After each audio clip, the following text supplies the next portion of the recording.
Sego, Sebaguego, Melion Cats, Waganigehaga, Waginaden. Hi everyone! For those tuning in, I'm Melissa Johns. I'm Mohawk, Turtle Clan, and French Canadian based in Toronto. I have lilac colored hair, brown eyes, and I'm coming to you from the Imaginative main office in Toronto. I'm the Digital and Interactive Coordinator at Imaginative, and it is my pleasure to welcome you to our second Indigenous Digital Development Day, or iDDD. We're so excited to bring this content to you and to continue to support Indigenous digital creatives at all levels in their careers. For that, we'd like to thank Eastside Games for their incredible support specifically for making Land Jam possible. Today, we're showing off brand new video games made by Indigenous creatives over a single weekend in June. I'm going to hand you off to, well, me to tell you more. Enjoy! Sego everyone! This past summer, Imaginative hosted its very first game jam, Land Jam. First of all, what is a game jam? Game jams, like hackathons, are contests where creative folks from all kinds of disciplines get together and try to make something from scratch over a short period of time. A game jam is a mad dash. Usually it's done collaboratively, or sometimes, solo developers do their own, but usually it's like the perfect time for people on a team to develop skills related to game development. And it's also just a way to have fun making games, because oftentimes making games can be a bit of a stressful endeavor. So it's really supposed to be, in my mind, a way to relax while you be creative at the same time. What I love most about game jams is when you can really focus on the narrative of the games. You obviously can't build a full-fledged game in 2-3 days, even 2 weeks. We take months to build our games, but you can capture sort of that vertical slice and that narrative and that want of more. While Land Jam was based on the format of game jams, it was designed to reflect Indigenous values, aiming to be relaxed, nurturing, and community-focused. I would say the difference in between these hackathons that are usually led by larger companies and the hackathon by Imaginative is in the energy, right? I think that the energy of Imaginative in the Land Jam was more about community and more about cohesiveness as compared to other competitions and hackathons where it's more about competition. There were no specific restrictions on the type of work created as long as it was interactive. Participants were also encouraged to take their time and explore themes of land, applying Indigenous perspectives to new media. Because the theme of the game jam was land, I wanted to do something that was going to be really far out there and not anything that would have been done before, not anything that we would have seen in non-native games and productions. And so when I was thinking about like way out there, like literally way out there, I thought of the concept of what if I did a game where we were searching for a new land in the way that my ancestors did it back in the day, but that new land is a new planet. And I figured it was a way to kind of go back, but also look to the future at the same time. In the sense that I could present the history of my Indigenous ancestors when they voyaged to find Polynesia, and I could sort of superimpose that into the future. And what would it look like if we were now in that position of our ancestors to voyage to make a connection with a new land? For our first ever Land Jam, it was our pleasure to host 10 participants from a variety of nations, including Anishinaabe, Mohawk, Mi'kmaq, Seneca, Tagalog, Kanaka Maoli, and Quechua. Everyone was tuning in from different locations, including Ontario, BC, Quebec, Illinois, New York, Hawaii, and even Germany. Prior to the event, we grouped participants into teams according to their skills and interests, and at the end of the day, Land Jam operated with a total of 5 teams. Land Jam took place entirely over Discord, which is a free gaming and socially focused platform. I was able to connect with other developers, other designers, other artists that I don't think I would have in a local setting. Like our artist is from Hawaii, right? Our design document writer, he's from the States, he's Seneca. And so I don't think I would get that diverse kind of group of people. And I mean, I'm out in British Columbia, I'm in Vancouver, right? I don't think we'd get a diverse kind of meeting like that if it was local. Even though it was like virtual, I think that, especially with our age group, we're totally used to that. We're used to Zoom calls. Like I started off with like ICQ back then in MySpace. So I can definitely have friendships in virtual spaces. And it was nice to have a virtual space that focused on the land and like giving me a moment to like think about being Mi'kmaq, and it was an awesome experience. Everyone was like really cool. I thought like some of their narrative work was like beautiful, and just like to hear about how other people like see the future and working with futurism and digital creative and multimedia is really cool, and it's something I'm starting to really think about. Because we're so community driven, I think naturally and within our cultures, I think that the way we go about communicating and interacting with each other should be a blueprint for the way that just anyone is able to interact with each other. When we help each other, we're actually more likely to succeed. And I think that's what's missing from a lot of the Western style of society, is just the understanding that if we act as a family, if we act as a community, if we try to help each other, we're actually more likely to succeed as individuals. After we opened with introductions and a beautiful traditional prayer by Monique Minach, the rest of the weekend was bustling with activity and creation. Every morning we had get-to-know-you breakfasts, focused mentor meetings for each team with Asha Viraswamy and Jason Barg, and evening check-ins to help participants feel supported and on track. This wasn't about competition, but an opportunity to try new things and grow as creatives.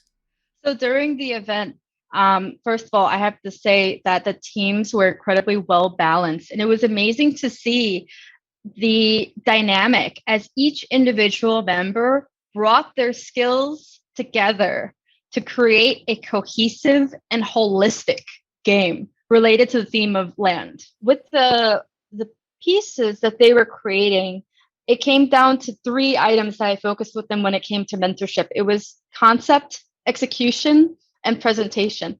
Okay. And I think that on the first day, they kind of all focused on concept. And then the next 48 hours, it was a full out sprint to finish the game. When the team formed, we didn't know, obviously we didn't know what we were going to make, and nobody knew each other, and we were still trying to kind of figure out what everybody's role was, where everybody was going to fit. Because our first day we kind of just hashed out the team and the rough idea and who's going to do what and what have you done, and let's see some of your work, and we kind of just shared each other's past projects, just give an idea of like people's skill level and their style of art and style of work. And so as we were talking through this 2D action RPG thing, the subject of Zelda kept coming up all the time.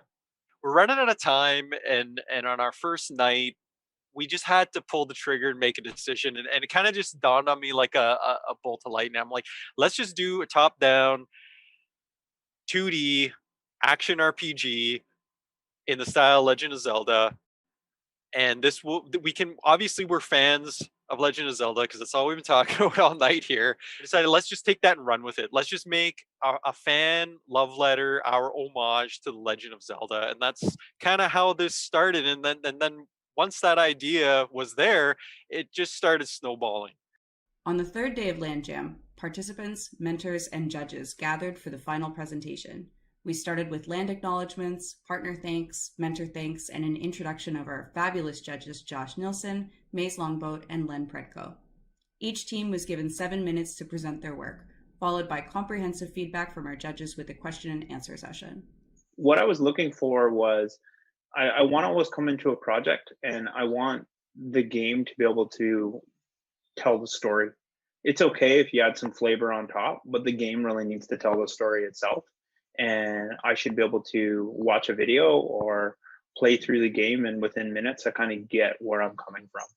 So I think that's what you really need to focus on to have it exploratory. And I don't think you don't need to focus on mapping out every single step along the way. You can still have some elements of discovery, I think is great, but what I'm really looking for is to learn something from that, to learn something from the person that's creating it, and hopefully to go away learning something new.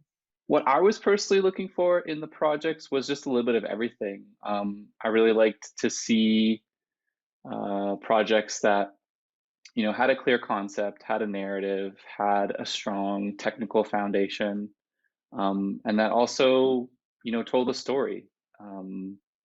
So the more well-rounded, the more impressed I was. The first experience that was shown was by Nadine Leclair. I consider it an artwork, interactive artwork, more than a game. So with the theme of land, I decided that I wanted to invite everyone to a space that I go to frequently, almost every day. This is where I go to unwind. This is where I go to relax and take a break from my busy day in front of the computer, just like how we were discussing in our morning discussion 2 mornings ago, like how sometimes we forget to move, sometimes we forget to step away and enjoy the land. So I wanted to invite everyone into my space. So I started off with a photograph. I showed the discussion a couple mornings ago. And I got the outlined out, and then with Procreate, I did this all on my iPad. I kept filling and drawing and filling. And so I wanted to think about ways like how can I connect to the land and how can I do it in a way that includes technology. And so I wanted to make sure that I included digital drawing. Yeah, I just wanted to share some memories and invite the user in without like giving like much instruction, any detail. I wanted the user to kind of like figure it out, for it to be cryptic, no words, and to just see like where people could connect with me, if they'd see the same things that I do, or if like they could just enjoy the moment looking at what I look at. Next up, we had Aina by Desmond King, Justin Girona, and Terry Jones. So our project name is called Aina. Aina is the Hawaiian word for land. And our game is a single-player role-playing game where the indigenous protagonist named Aina, who resides within the sovereign and self-sustaining lands of his indigenous people. When the community's water supply suddenly and mysteriously decreases to levels that the land cannot sustain plant, animal, and human life, Aina is sent out on a mission outside the comfort and safety of his home territory. It is our hope that a player will get a better understanding about the relationships many indigenous peoples have with land, water, the environment, and how these relationships are impacted by the dominant culture's concepts of accumulation, colonialism, consumption, patriarchy, just to name a few. All of our art assets are free assets that we downloaded off the net, but Justin, our lead artist, he took them and modified them and gave them more of a flair and gave them more of a kind of a aesthetic to represent the Hawaiian nation. We wanted to focus on one nation and not deviate from that, just to do the one nation justice. Then we had River of Time by Mylene House and Craig Commanda. It's tough to say exactly what inspires me, but I would say that teachings that I exposed to growing up really inspire me. The natural world itself, also things that are happening around us. And I try to weave these together into something cohesive. I kind of use that to kind of supplement the, I guess, kind of I guess, overall tone of this work. So these lines here are the first few stanzas of River of Time, which is a poem that Craig had written.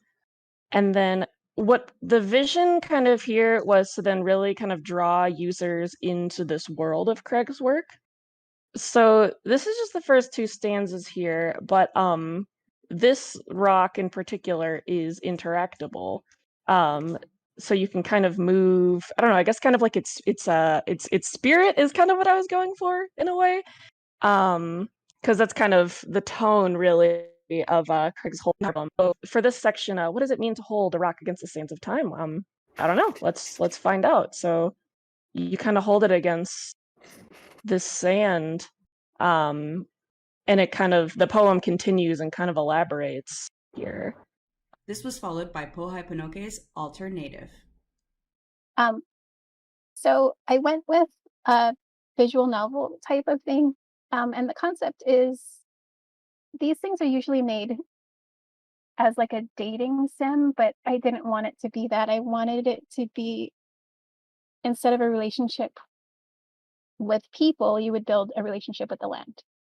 So I'm gonna let you kind of figure out what the game is about just by reading through the narrative. How are you getting settled? And then you have questions. And it's really just up to you how you feel. You're thrown into it, but you just decide. And you can kind of get an idea of what's happening just through these dialogues. So if we click this one, I don't think I'll ever be able to call this home. And she responds, I know how you feel. For our people, the land is part of our lineage, our genealogy. To leave it feels like leaving a piece of our very soul. Last but not least, we had Beneath the Concrete by Nathan Paulus Lins, Samai Arcantales Cajas, and Caden Davis. So us together as a team came together really beautifully. We kind of like have totally different skill sets, and we're able to contribute to this project in different ways. So it's an exploration game in which the player actively participates in the dismantling and breaking apart of the concrete jungle as we know it. So when thinking about the land, we were kind of like thinking about what we find beneath our feet, and whether that's the ground, or whether that's dirt and the pebbles that we see, or whether it's the cement that we walk over. So it's the idea of land being present even with the concrete. That idea kind of like really stuck with us, and we wanted to work with it a lot. And definitely in an urban indigenous context, I think it's really important to recognize that we never really fully leave the land is with us. So it's an opportunity really to give a voice to the land and to work together with it. It calls to the player and it prompts us to dig through the floors. We see a little bit of the digging action. Through the audio, the land speaks to you in different ways. Each of the, when you dig a little bit, a little character comes out, and it's kind of like a little friend or like part of the land that follows you and stays with you. It reveals the ground, which is moving, and presents us with the land in the form of symbolic waves, and the land begins to breathe. It begins to breathe more, and the more you uncover it, the more you feel it breathing.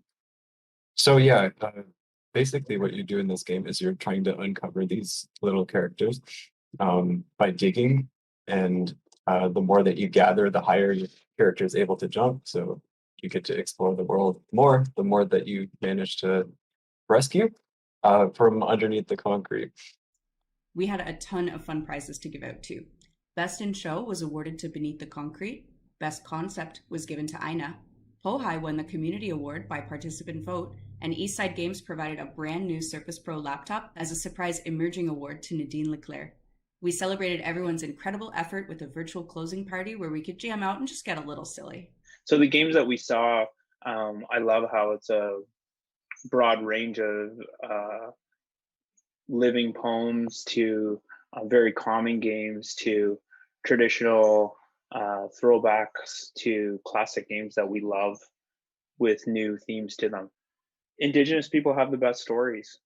I think it's in our DNA to talk about it. As an Indigenous person, I think that It's about self-expression. It's about co-creation. And it's also about your growth. Game jams are super important for skills development, and at all levels of a creative developer's stage of learning and technical ability. Like if you're a first timer, all the way up to you're a seasoned developer working for a AAA studio, game jams are important for making sure that you're always learning something new. Indigenous people should be making games because we are part of the world and we are part of the future. The digital space and being able to create a digital work gives us sort of more options to explore the possibilities, especially when you're talking about Indigenous futurisms. Being an Indigenous creator is a bit daunting, especially when you feel like there's so much on your shoulders to represent your culture and your people well, but it's another thing to go about it in a way that you want to make an impact. And for me, being an Indigenous creator has to absolutely tie into that. I can't just create in order to make a lot of money on a game or just give my input to other game developers so that they can get a green light on the type of native narratives that they put in their game just so that I can make a living. I absolutely have to be involved in some type of narrative or some type of creative work that is going to have a positive impact on my community and put my people in a positive light, and also to just uplift them and show them, into different futures, Indigenous futures that are possible, so that others can follow in my lead. My e-learning experience would have been for a corporate job. It would have been not something that's personal, not something that means anything to me. Whereas game for this competition, it came from myself, and it came from wanting to connect to the land and to the community, and it had a lot more meaning and more significance. And I guess doing like something that belongs to a working environment and to like a 9-to-5 compared to something that I wanted to do, that I was passionate about, and that I got to share a part of myself and my memories and my experiences rather than what someone else is like telling me to do. There are moments when you play games that can't be replicated in other mediums, right? Like every medium's got their thing: movies, books, TV, the whole 9 yards, right?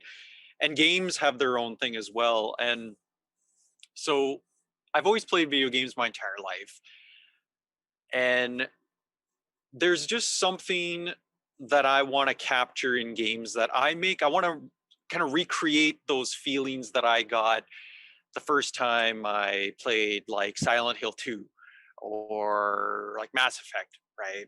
Like those feelings I want to try to capture and recreate and share them with other players and another audience, maybe wake up other players to different things, right?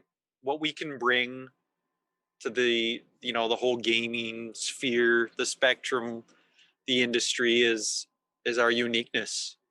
For everyone at home, you can play every one of these demos and experiences on the InDigital space at the Land Jam Showcase. Just follow the link on your screen to indigital.imaginative.org. We had a blast putting on Land Jam for our creative community, and we hope that you'll have fun exploring the results. If you're feeling inspired, look out next summer for the second iteration of Land Jam. Thanks to all of our participants, mentors, judges, partners, folks behind the scenes that help bring this event to life, and you for checking them out. Nyawe and Ona. Again, I want to extend a huge Nyawengoa for everyone who participated in our first ever Land Jam. It was a hectic weekend, and I'm incredibly proud of all the beautiful work that was made. If you'd like to play any of these games, and you should, they're available for free on the InDigital space at indigital.imaginative.org. That's it for the second Indigenous Digital Development Day. I'd once again like to thank Eastside Games, Harbinger Foundation, and Ontario Creates for their support in bringing all of this content to life, to all of our panelists and facilitators for sharing their knowledge, and to you for being a big part of this experience.